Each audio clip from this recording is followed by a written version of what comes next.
News.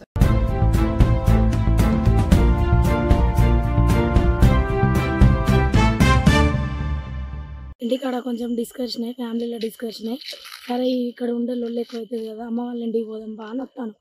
మా పాప నేను వర్ధనపేట దాకా బస్కి వచ్చినాం. మా ఆయన ఉన్న మా కొడుకు బండి మీద వచ్చిళ్ళు. వర్ధనపేటకు వచ్చినప్పుడు మమ్మల్ని ఎక్కించుకొని ఆ బండి మీద వచ్చేస్తాను. వర్ధనపేట కట్ట మీదకి వచ్చినాక ఇక్కడ పోలీసులు అడ్డేసిండు. ఆపినప్పటికీ మేము ఫ్యామిలీతో ఉన్నా సార్ అని నా భర్త 2-3 సార్లు చెప్పిండు. అయినా కూడా వినకుండా ఇంకో సిఐ బండికి అడ్డం వచ్చి కాలు అడ్డం పెట్టింది సార్. కాలు అడ్డం పెట్టడంతో బండి ఆగిపోయింది. బండి ఆపుడుతోనే చేయి చేసుకున్నాడు. బండి దిగురా అని చేయి చేసుకున్న వెంటనే నా పిల్లలు ఒకటే ఏడుస్తారు సార్.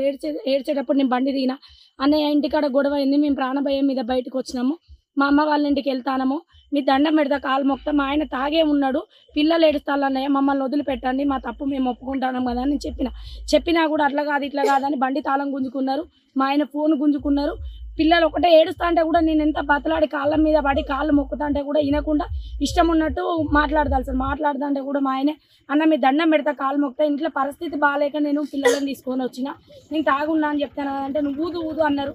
2-3 సార్లు ఊదినా కూడా ఊదేది కరెక్ట్ రాకపోయేసరికి వాళ్ళు ఇష్టం ఉన్నట్టు చుట్టూ 4-5 పోలీసులు చుట్టూ ఉండి ఆయన మీద దౌర్జన్యం చేసి ఈ చీకట్లో ఈ కట్ట మీద మమ్మల్ని ఇక్కడ వదిలేసి 10 మంది వచ్చి ఎంత వాళ్ళ బండి వాళ్ళకి ఇచ్చేయండి, పిల్లలు ఉన్నారు, వాళ్ళ పిల్లలు ఏడుస్తారు, వాళ్ళ భార్య బతలాడుతుంది అని చెప్పినా కూడా వినకుండా మమ్మల్ని ఇక్కడ వదిలేసి మా ఫోన్ గుంజుకున్నారు. బండి తాళము, బండిలో పైసలు ఉన్నాయి, బండి పట్టుకొని మమ్మల్ని ఇక్కడ నడి రోడ్డు మీద ఈ చీకట్లో వదిలిపెట్టి పోయిళ్ళు మమ్మల్ని. ఈ అప్డేట్స్ కోసం మా ఛానల్ ని సబ్స్క్రైబ్ చేయండి.